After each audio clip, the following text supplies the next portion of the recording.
आचार्य भगवान गुरुवर विशुद्ध सागर जी महाराज की जय।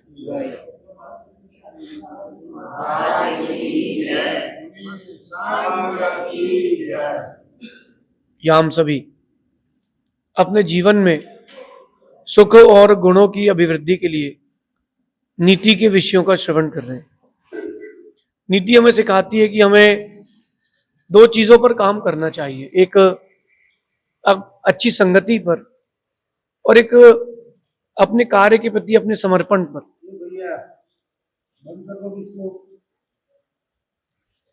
दो चीजें बड़ी आवश्यक है जीवन में, एक संगति और एक परिश्रम। ये दोनों तब होंगे आपके पास जब आपके पास समझदारी होगी। कुछ लोग होते हैं जिनको एक ही बात को 10 बार समझाना पड़ता है, ऐसे लोग जीवन में बड़ी चीजें प्राप्त नहीं कर पाते। कुछ लोग ऐसे भी होते हैं जिनको समझाना नहीं पड़ता, वो परिस्थितियों के अनुसार समझ जाते हैं। कुछ लोग ऐसे होते हैं जिनको समझा दो तो वो समझ जाते हैं। तो ये भिन्न भिन्न प्रकार के लोग प्राणी मनुष्य के अंदर पाए जाते हैं। है तो सभी मनुष्य, लेकिन अपने अपने पूर्व कर्म के उदय से उनकी बुद्धि उतनी चलती है कि वो संगति भी लेते तो वैसे ही लेते हैं। आप देखो, जैसे कोई जंगल में रहने वाले जो मनुष्य रहते हैं, भील वगैरह कहलाते हैं, अगर वहां पर अगर हाथी के सर से निकले हुए मोती भी पड़े होते हैं ना, तो जो वो भीलनियां होती हैं, उनकी जो स्त्रियां होती हैं, वो गुंची ही पहनती हैं, वो जो लाल काले पत्थर आते हैं, क्योंकि उनके पास ज्यादा बुद्धि नहीं है कि मैं मोती पहन लूं। वहीं कोई समझदार व्यक्ति होगा तो वो मोती मुक्ता ही चुनता है। तो ये भिन्न भिन्न प्रकार के मनुष्यों की भिन्न भिन्न प्रकार की परिणतियां हैं। यही बात आज अपन को यहां समझने के लिए है कि समझदार व्यक्ति जो है, समझदार बनने के लिए संगति और हार्ड वर्क, ये दो चीज बहुत आवश्यक है। एक हार्ड वर्क और अच्छी संगति। जब तक एक अच्छी कंपनी नहीं मिलती आपको, तब तक अपन को क्या सही है क्या गलत है इसका ज्ञान नहीं होता। आप अपने जीवन में देखो कि जब तक गुरु ना मिले हो तब तक बुद्धि का विकास नहीं होता। जिसने ग्रंथों का स्वाध्याय ना किया हो तब तक बुद्धि का विकास नहीं होता। सही क्या है गलत क्या है ये समझ में नहीं आता, सुनने में तो आता है। तो आज की नीति भी इसी बारे में है कि हमें अपनी कंपनी और अपने वर्क, इन दोनों पर बहुत डीपली जाकर के हमें देखना चाहिए। जैसे कि कह रहे हैं यहाँ नीति में कि समझदार लोगों के साथ रहने से ज्ञान की बातें मिलती हैं। जो समझदार लोग रहते हैं उनके साथ रहोगे तो ज्ञान की बातें मिलेंगी, और ना समझो के पास रहोगे तो नासमझी ही आपके अंदर बढ़ेगी। कभी आप किसी पॉलिटिशियंस के पास खड़े होगे तो वो पॉलिटिक्स की बात बताएंगे, किसी आप अर्थशास्त्री के पास खड़े होगे तो इकोनॉमिस्ट के पास खड़े होगे तो वो आपको पैसा बचाना, पैसे कमाने की बात देगा। किसी वकील के पास जाओगे तो वो आपको ये बताएगा कि टैक्स की चोरी कैसे बचाएं, आपको अगर कोई नुकसान हो गया हो तो कैसे बचे। तो किसी डाइटिशियन के पास जाओगे तो वो आपको ये बताएगा कि खाने की प्रक्रिया कैसे रखें, भोजन की प्रक्रिया कैसे रखें, कब क्या खाएं क्या ना खाएं। तो जो व्यक्ति जिस ज्ञान का स्वामी होगा वो आपको वो ज्ञान देगा।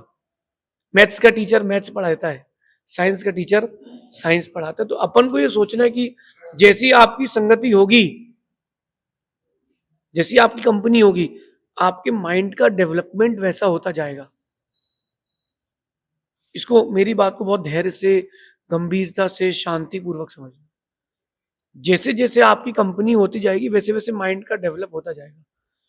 9th-10th में जो स्कूल में अच्छे दोस्त मिलते हैं वो अच्छा रास्ता दिखाते हैं पढ़ाई का, और जिनको बुरे दोस्त मिल जाते हैं बैक बेंचर्स, वो उनको कहीं पीछे छोड़ करके आ जाते हैं। कहते हैं कि संगति करो तो शेर की, क्योंकि शेर की संगति करोगे तो आपको बड़ी चीज सीखने मिलेगी, लंबी छलांग मारना सीखना मिलेगा। और जो छोटे मोटे बकरी गाय की संगति करोगे तो पत्ती ही खिलाएगी। एक व्यक्ति को मौका मिला संगति का, तो उसने संगति ऐसे व्यक्ति कर ली कि आज भी उसका नाम है। मैं बात कर रहा हूं चाणक्य की और चंद्रगुप्त की। चाणक्य को संगति मिल गई चंद्रगुप्त की, क्योंकि उसके भाग्य में राजा बनना था, उसके पास भी दिमाग था। तो उसने निर्णय किया कि चलो ये जो है ये राजा बनेगा। और चंद्रगुप्त को संगति मिल गई चाणक्य की, वो बुद्धिमान था तो उसने उसको जिता दिया। एक घटना है चाणक्य के जीवन की कि विदेश का मंत्री उसके पास आया, किसके पास? चंद्रगुप्त के पास मिलने के लिए। उस बीच चाणक्य ने बोला कि मुझे कुछ दिनों की छुट्टी चाहिए। छुट्टी दे दी राजा ने। उसने कहा कि मुझे सिर्फ ये 2 गुप्तचर हैं, इनके हाथ से ही खबर भेजिए, मुझे किसी से नहीं मिलना, मुझे 2 महीने की छुट्टी चाहिए, मैं अपनी कुटिया में रहूंगा शांति से। वहां बैठ के उसने ध्यान किया, आत्मिक विकास किया। वहीं विदेश का एक मंत्री आया और बोला कि मुझे तो चाणक्य से मिलना है। राजा ने खबर भेजी, चाणक्य ने अनुमति दे दी। जब वो मिलने आया तो चाणक्य उससे कहता है कि आप यहां से आए, आपका नाम ये है? कहता हाँ। और अभी आप यहां आने के पहले यहां यहां गए थे? उसने बोला हाँ। बोले आपको कैसे पता, आप तो 2 महीने से यहां हो? बोले मैं यहां हूं लेकिन जानकारी पूरे विश्व की रखता हूं। ये समझदार लोगों की संगति बताती है कि कैसे क्या जीना है। एक और कथा चाणक्य के जीवन की यहाँ पर देखने लायक है, सुनने लायक है कि एक विदेश के राजा ने चंद्रगुप्त के ऊपर, मौर्य के ऊपर अटैक किया। जब चंद्रगुप्त मौर्य ने उसको समझा कि अब अपन को जीतना मुश्किल सा है तो उसने चाणक्य की नीति अपनाई और जीत गए। जीतने के बाद चाणक्य ने बोला कि एक शर्त पर आपको आपके देश वापस भेजा जाएगा, अपनी बेटी की शादी चंद्रगुप्त से करोगे। बेटी की शादी हो गई, सब कुछ हो गया। 1-2 महीने बाद चंद्रगुप्त पूछता है चाणक्य से, देखो संगति का असर बता रहा हूं, कंपनी कि अपन ने जीत तो लिया था, उसकी बेटी से शादी करने की क्या जरूरत थी? बोले अगर इसकी बेटी से शादी नहीं करते, ये 2-3 महीने, 4 महीने बाद, 2 साल बाद फिर अटैक करने आता। अब अटैक करने कभी नहीं आएगा क्योंकि अब वो उसकी बेटी इस देश की रानी है। और उसने ये भी कहा कि इस शर्त पर शादी होगी कि उसका बेटा कभी राजगद्दी पर नहीं बैठेगा, हमारे देश पर देश का आदमी राज करेगा, विदेश का आदमी राज नहीं करेगा। ये चंद्रगुप्त की संगति ने नीति सिखाई। ऐसी बात अपन को संगति से सीखना चाहिए, ऐसे लोगों की संगति में रहना चाहिए जिनसे सीखने मिले। अगर जिनसे सीखने ना मिले, ऐसे लोगों की संगति में नहीं रहना चाहिए। कभी जंगल जाओ और रुकना पड़े तो शेर की गुफा में रुकना, शियार की गुफा में मत रुकना। शेर की गुफा में रुकोगे ना तो वहां मोती मुक्ता ये मिल सकता है क्योंकि वो हाथी को पकड़ेगा, और सियार की गुफा में जाओगे ना तो गधे की पूंछ, गधे की खाल यही मिलेगा। शेर की संगति करोगे तो शेर कहलाओगे। पिछले दिनों मैंने एक बात कही थी कि जब भी लड़ने का मौका पड़े, जीतने का मौका आए, अथवा कोई अपने को अपना प्रदर्शन करने का भाव आए, मौका मिले, तो बड़े काम ढूंढना, छोटे काम मत ढूंढना। शेर की रेस में दौड़ोगे तो जीत के भी शेर कहलाओ, शेर की रेस में दौड़ोगे तो हार के भी शेर कहलाओगे, और चूहे की रेस में दौड़ोगे तो जीत कर भी चूहे कहलाओ। तो हमें अपनी संगति सुधारना चाहिए। कह रहे हैं कि टू गेट गुड थिंग्स, अच्छी चीजों को प्राप्त करने के लिए you should have good company and hard work. ऐसी चीजें नहीं मिलती। जिसको हीरा चाहिए हो, जिसके पास सोने की खदानें हो, वो ऐसे सोना नहीं निकालता, बहुत मेहनत लगती है। हीरे की खदान हो जिसके पास, वो मिट्टी के एक एक कण को, एक एक टुकड़े को बड़ा संभाल के रखता है, जो खोदा गया है खुदाई में। क्यों? क्या पता कब कौन सा हीरा मिल जाए। इसलिए दुनिया में बहुत सारे लोग हैं जिनको अच्छा वक्त चाहिए, अच्छा वक्त चाहिए, अच्छा दौर चाहिए, अच्छा पद चाहिए।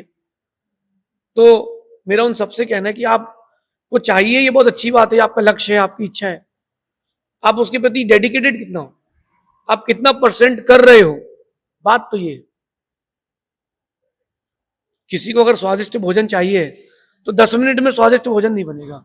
अगर ग्रेवी बनाना है तो आधा पौन घंटे तो चाहिए, वरना वो सामान्य सी चीज ही मिलेगी। तो अच्छे वक्त के लिए अगर आपको प्रयास करना है तो अच्छी मेहनत भी तो करना पड़ेगी। आज हर कोई सोचता है कि मुझे देश के प्रधानमंत्री जैसा प्रधानमंत्री बनना है, वैसा नेता बनना है, तो आप भी अपने व्यक्तित्व में उतना काम भी तो करो। छोटे मोटे काम करके आप बड़ा व्यक्ति नहीं बन सकते। बड़े काम करके, बड़ी रिस्क लेकर के, बड़ी जंग जीत करके ही आप बड़े व्यक्ति बन सकते हो।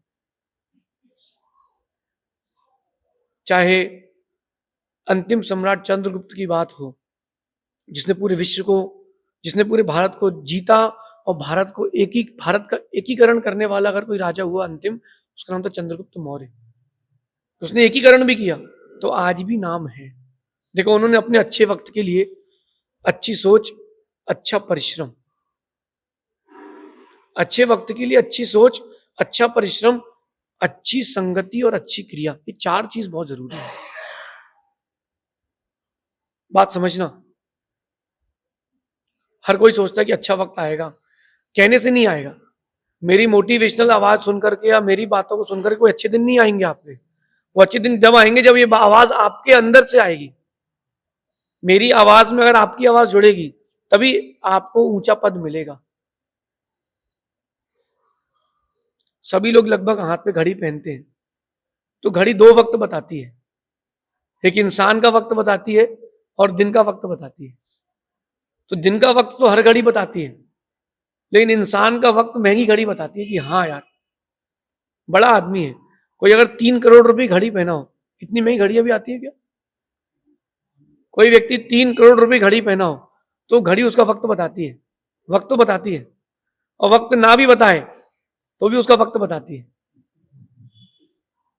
मतलब उसने अपना अच्छा वक्त लाने के लिए क्या क्या नहीं किया, इस पर सोचिए। हार्ड वर्क के लिए। अच्छा खिलाड़ी वो नहीं होता जो 2 मैच जीतने के बाद बोलता अब रेस्ट चाहिए। अच्छा खिलाड़ी वो होता है जो बोलता है कि 2 तो जीते हैं, आगे की 20 और जीतूंगा। इसलिए अच्छी संगति, अच्छी क्रियाएं, अच्छा परिश्रम और अच्छी सोच, ये 4 चीजें आपको आपके अच्छे वक्त तक लेके जाती है। आप सोचो कि आपकी सोच अच्छी है कि नहीं। मंदिर में आते ही आपको मंदिर की बुराइयां दिखती हैं कि भगवान दिखते हैं? व्यापार करने बैठते हो, आपको पड़ोसी की दुकान में कितने ग्राहक दिखाए वो दिखते हैं कि अपनी दुकान में कितने आए वो दिखते हैं?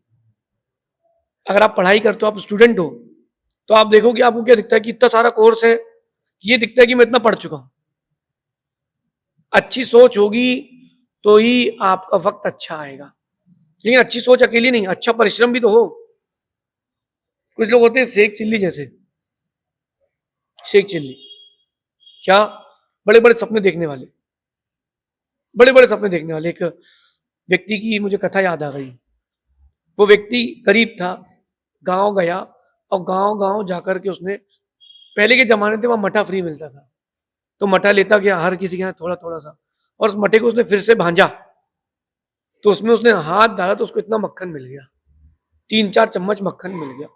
और 3-4 चम्मच मक्खन को उसने गैस अपने उसमें अग्नि में तपाया तो उसको 2 चम्मच 1 चम्मच घी मिल गया।